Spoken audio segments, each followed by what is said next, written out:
네, 자, 그래서 저는 이 평택을의 교훈을 민주진보 진영 전체가 어떻게 가져갈 것인가에 따라서 이후의 정치가 어떻게 될지도 굉장히 중요한 지표가 될 만한 선거다라고 생각이 좀 드는데 우리 김한 기자님부터 얘기를 좀 듣도록 하겠습니다.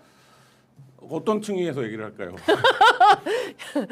욕 안 먹는 층이? 아니 뭐 그런 건 아닌데 저는 이게 전체적으로 아까도 길게 얘기했지만 선거 전략이 아니람이 부른 참사죠. 그러니까 선거 전략 아니람이 부른 참사다. 서울도 그렇고 선거 전략이 절대 유이동이 될 리는 없어. 없다. 그거가 있었던 거죠. 그러니까 근데 이제 어쨌든 그 과정에서 그 후보는 내가 돼야겠고 이 과정으로 붙다 보니까 서로가 서로를 공격하는 방식으로 전개가 될 수밖에 없었고 근데 이제 소수 의견으로 유이동 후보가 다자구도에서 선거에 굉장히 능하다. 다자에서 늘 말하자면 당선되어 왔다. 네. 뭐 이런 그리고 그 지역의 특성이 도농 복합에다가 한 3개 정도 성격이 다른 권역이 합쳐져 있는 선거구고 뭐 이런 걸로 봤을 때 이렇게 다자로 가면 위험하다라는 얘기를 했는데 그 얘기가 묻혀버렸죠. 그러니까 말하자면 조국 지지자와 김용남 지지자 간의 어떤 대립 그리고 이제 후보들 간의 대립, 캠프의 대립 이런 걸로 묻혀버려 그래서 이것도 단일화를 예를 들면 네거티브한 방식으로 서로가 서로를 공격하는 방식으로 해서 꺾어버리겠다라는 접근이 있고 아니면 이걸 어쨌든 생산적인 방식으로 협상 테이블을 꾸려서 단일화를 해 나가는 방식이 있는데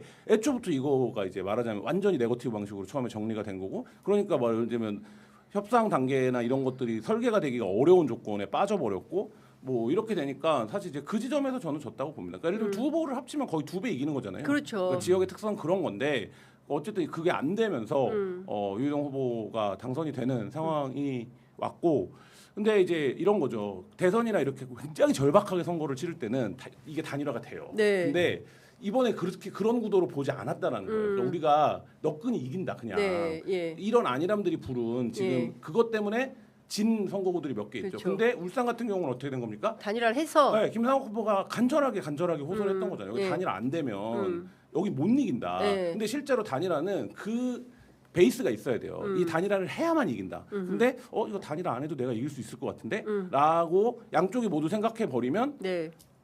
이 쉽지 않죠. 그러니까요. 그러니까 울산의 모델이 전국으로 전파가 돼야 되는데 그게 아니라 이제 평택에서는 결국에는 이제 상을 뒤집어 엎어버리는 이런 상황. 그게 사전부터 너무 과열됐어요. 예를 들면 양당의 후보를 다 낼 수 있죠. 양당의 후보를 내고 어쨌든 경쟁을 하다가 어느 순간에 단일화를 합시다. 단일화하는 방식은 이렇게 합시다. 협상을 해야 되는데 그게 아니라 후보를 내냐 안 내냐. 이 후보의 성격은 뭐냐. 왜 이렇게 되는 거야. 이게 너무 과열됐고 그 전에 예를 들면 뭐 유시민 작가나 이런 네. ABC론이나 이런 것부터 시작해갖고 이게 이제 뭐 합당부터. 네, 합당부터 이게 이제 말하자면 그 민주당 지지자들의 정체성 자체를 증명해야 되거나 혹은 입증해야 되는 판이 돼버린 거예요. 그럼 후보들이라도 이거를 그렇게 과열되게 가지 맙시다. 네. 저희가 협상을 잘 해볼게요. 그렇지. 이렇게 정리를 했으면 됐는데 그게 아니라 다 이제 그거를 본 거죠. 그래서 제가 아까 말했던 여론조사 숫자 속에서 다 판단을 한 거예요. 이거 다자에서도 내가 한 33% 나오면 이길 것 같은데 그럼 내가 33%까지만 가면 되는 거 아니야? 뭐 이런 판단을 저는 김용남 후보도 했고 조국 후보도 했다고 봅니다. 예. 그러니까 이제 말하자면 저쪽이 접어줘야 되는 거 아니야? 내가 여론조사를 내가 이기면, 내가 더 우위면, 예. 뭐 이러니까 이게 안 되는 판으로 갔고 예. 결국 그 추세에서 유동 후보가 30% 넘겨서 당선이 돼버린 거잖아요. 예. 그러니까 이게 이제 그 교훈이라면 교훈이고 패배라면 패배가 된 거죠. 자, 사실 뭐 예정된 비극이죠. 예정된 이걸 막으려 이런 일이 없게 하려고 사실은 조국혁신당과의 통합을 이야기를 했던 거죠. 이제 그런 근데 뭐 밝혀졌으니까 이미 일어났으니까 예. 이런 일들을 어떻게 해석을 해야 될 것이냐 네. 이런 부분이 나오는데 저는 처음부터 아예 통합 불가능했다 봐요. 단일화는 아예 단일화는 불가능했어요. 왜냐하면 민주당은 민주당대로 아니랬어요. 그냥 다 먹을 수 있다라고 판단을 했어요. 네네. 사실 이 자리에 대해서 뭐 후보를 내는 게 맞냐 틀리냐 지금 재보궐에 대한 책임이 민주당에 있는데 이거 안 내는 게 원칙이다 뭐 이런 이야기도 있었고 아니 무슨 소리냐 지금 같은 분위기가 우리가 다 먹어야 된다라는 이런 분위기가 있었거든요. 우리가 다 먹어야 된다에 너무 취한 거예요 사실은. 그리고 조국혁신당 입장에서는 조국혁신당의 지금 조국혁신당의 색깔을 드러내거나 자기들의 포션을 드러내주지 않으면 그냥 소멸하는 시점이에요. 예를 들어서 민주당이 조국혁신당과의 지금과 같은 포지션을 취한다면 다음 총선 때 조국혁신당이 살아남을 수 있어요. 없어요. 냉정하게. 네. 그렇기 때문에 이런 상황에서 양 당사자가 굉장히 좀 크게 부딪힌 거예요. 굉장히 크게 부딪힌 거고 조국 민주당은 민주당대로 아이 저 정도쯤에 한 손이면 처리할 수 있지라고 생각을 했는데 그게 아니었던 거고 네. 조국혁신당은 조국혁신당대로 마지막까지 싸웠지만 결국 힘이 붙인 거죠. 저는 복잡한 해석보다는 가장 큰 페인은 처음에 조국혁신당과의 합당을 통해서 이런 사건을 막았어야 됐어요. 네. 근데 일어나 버렸죠. 이걸 어떻게 해석해서 어떻게 약으로 쓸 건가는 앞으로 알아서 잘하시겠죠. 정치권이 알아서 잘하실 일이다라는 말씀 주셨습니다. 이번에 이제 선거 분석 가운데 저희가 주요하게 좀 들여다봐야 될 지점이 20대 남성인 것 같아요.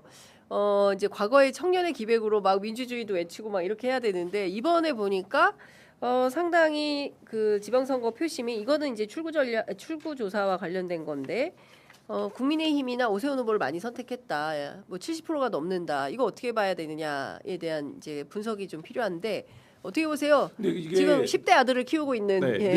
예를 들면 선거가 다 끝난 다음에 선관위에서 하는 세대별 투표 경향이랑 출구조사 이 투표 경향이 좀 어긋날 때가 있어요. 이 네. 출구조사 이제 본인 응답을 한 거고 뭐 이런 거기 때문에 그래서 이제 그건 봐야 되는데 기본적으로 20대 남성이 보수정당을 찍고 지금 저는 서울에서 충격적인 건 20대 남성이 아니라 30대 여성이에요. 30대 여성도 출구조사에서 응답률을 보면 국민의힘이랑 민주당이랑 거의 반반씩 반반. 가져가거든요. 근데 이거 없던 현상이에요. 왜냐하면 30대 여성은 민주당에 대한 지지가 훨씬 높았어요. 그렇죠. 원래 예. 뭐 많이 나올 때는 7대3, 8대2까지도 나왔었거든요.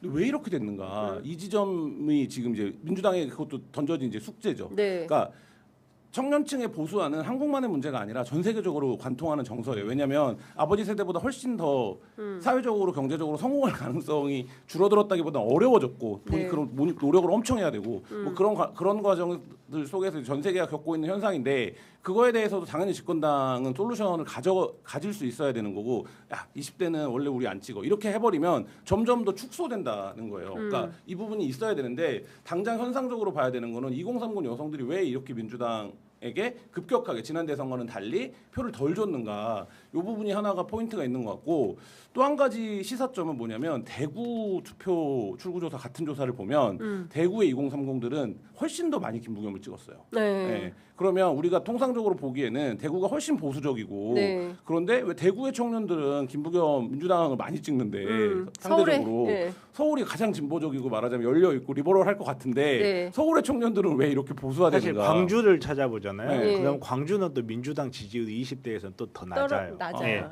그래서 저는 복잡한 해석보다는 아주 저는 인류학적인 해석을 보태요. 인류학적 해석. 오이디푸스 신드롬. 이게 원래 20대 남성들 새로 예. 자라나는 남성들은 기존의 남성들에 도전해서 그 자리를 차지해야 되는 입장이거든요. 그러다 보니까 20대 남성들은 기본적으로 기존의 기득권 세대에 대해서 저항하는 구조를 갖기가 쉬워요. 갖기가 쉬운데 그럼에도 불구하고 20대는 원래 저러니까 이렇게 할 수는 없는 거예요. 그리고 특히나 30대 여성들 같은 문제는 저는 앞에서 이야기했던 결국은 다른 곳에다가 뭘 준다는 건 우리가 뺏긴다는 심리가 30대 여성들한테 저는 강력하게 작용했을 거라고 봐요. 가장 생활에 밀접하게 부딪히는 게 30대 여성들이기 때문에.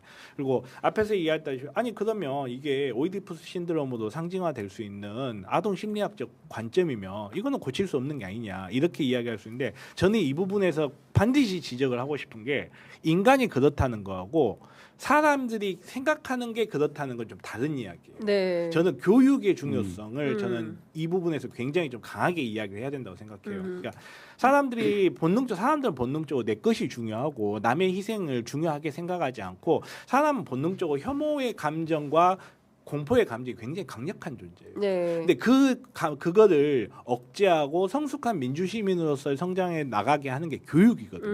근데 우리나라의 교육에는 성숙한 민주 시민으로서의 양성 과정 완전히 생략돼 있어요. 네. 저는 지금 20대로 표현이 되는 이 극우화 성향이 네. 우리 나라에서 지금 보여지고 있는 교육 7세 고시, 4세 고시, 아기 때부터 아이들이 정상적으로 성장해야 될 그걸 모두 다 거세해버리고 그냥 영어와 수학에 몰입되고 집빛게 모르는 사람을 만드는 교육을 하고 있어요. 네. 그러니까 제가 이 부분에 이걸 굉장히 강하게 이야기한 게 교육감 선거를 이야기하고 싶어요.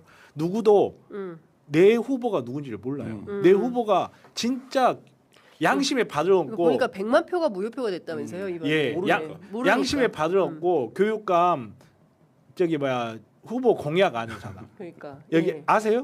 저는 저희 서울교육감 후보인 정근식 네. 후보가 출연하셔가지고 설명을 해주셔가지고 장윤선 기자가 모르면 어떻게 하겠습니까? 그러니까 그렇죠.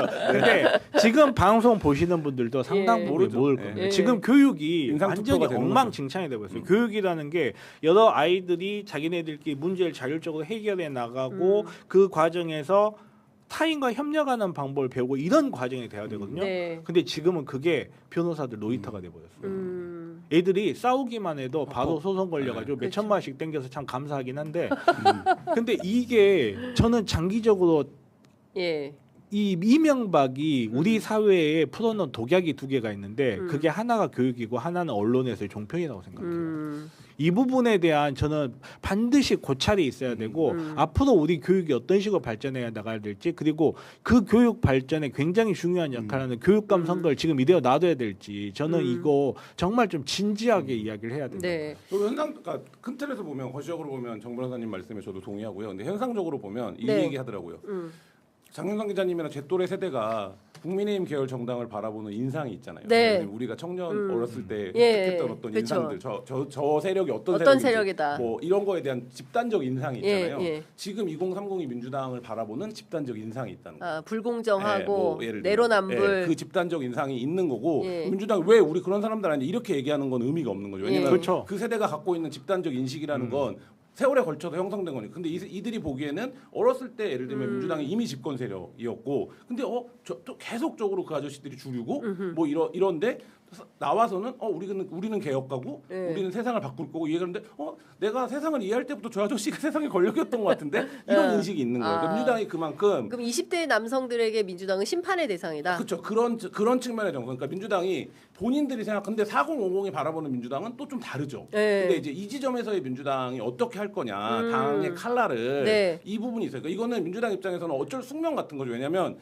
이제 더 이상 만년 야당이 아니라 예. 정권을 주고받는 수권 정당인 거잖아요. 그리고 그쵸. 2030들이 보기에는 의석이 훨씬 많은 정당인 거예요. 예. 뭐 이런 부분들에 대해서 약간의 인상, 집단 그 세대가 갖고 있는 또 하나는 30대 여성 전 그렇게 보는데 정원 후보에게 가해졌던 가장 큰 네거티브 두 개가 칸쿤 출장이랑 네.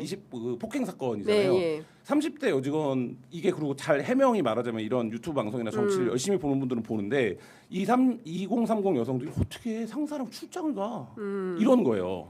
근데 그게 그런 출장이 아니었는데. 그러니까 아닌데 예. 제가 말하는 건 뭐냐면 그러니까 그 지점에서 대응에 예. 실패했다라는 건데 대응을 실패했다. 예, 그리고 그 후에 이제 말하자면 뭐 이런 술집에 가서 여직원이랑 예. 그렇게 하고 폭행 사건을 했다. 예. 이 자체가 그 예. 이유가 뭐던 이 자체가 여성들에게 주는 어떤 이 사람 안 불쾌함이 있잖아요. 되겠네. 예. 근데 그거에 대해서 정원호 캠프가 제대로 해명을 못한 거예요. 못했다. 그러니까 그 지점 때문에 철진한 언론 관련된 이야기를 안 할 수가 없는데 언론인 것과 언론인 것이 아닌 거. 왜 우리 이거 유튜브 방송은 공중파로서 방송이 제재를 받지 않는 이 굉장히 중요한 포인트가 뭐냐면 불특정 다수에게 노출이 되는지 아닌지예요. 그러니까 정원호 캠프 이야기가 나와서 이거는 불특정 다수한테 확 퍼져버려요. 네. 칸쿤이. 왜냐하면 공중파는 내가 클릭해서 볼 필요가 없어요. 내가 클릭하지 않았는데 내가 선택하지 않았는데 내가 의도하지 않았는데 칸쿤이 어쩌고저쩌고 이미 나와버려. 근데 이거를 해명을 하려면 내가 클릭이라는 과정을 거쳐서 내가 필요한 정보를 모으려는 노력이 필요해요. 이게 무슨 말이냐면 그거를 해소하고 싶은 사람만 해소할 수가 있어요. 네. 의무는 순식간에 퍼져버리는데 그걸 해소하는 과정은 굉장히 선택적으로 되고 있다는 네, 거예요. 네. 그래서 정말 종편 관련된 문제도 좀 심각하게 좀 바라보고 네. 관심을 가질 필요가 있다. 그러니까 저도 맞아요. 방송에 나와서 그 출장을 그렇게 공격하는 건 말도 안 안 된다. 그게 뭐냐? 그게 뭐 그거를 의회 속기록을 바탕으로 그렇게 하면 나는 하루에 단독 보도를 10개씩 쓰겠다 이런 얘기 엄청 했어요. 근데 네. 정치공화국은 알아요. 그렇죠. 근데 대부분의 투표하는 몰라. 사람들은 모른다는 네, 거예요. 관심도 없어. 네. 그런 거를 적극적으로 찾아보지 않기 때문에 이제 이를테면은 기성 언론 레거시 미디어만을 접하는 평범한 시민들 같은 경우에는 그거 찾아볼 시간도 없고 쉽지 하니까 않죠. 이런가 보다 네. 하고 넘어가기 네. 때문에 그러니까 그거를 언론 총체적으로 유능하게 대응하는 게 캠프의 역량이 그렇죠. 예, 근데 그 그 기사로 기사에- 만들어내는 예, 그러니까 그런 기성 레거시 미디어들도 이게 그런 게 아니다라는 방어적 혹은 또 공격적인 그 캠페인 전략을 썼어야 되는데 그걸 못 썼다라는 말씀 좀 주셨습니다.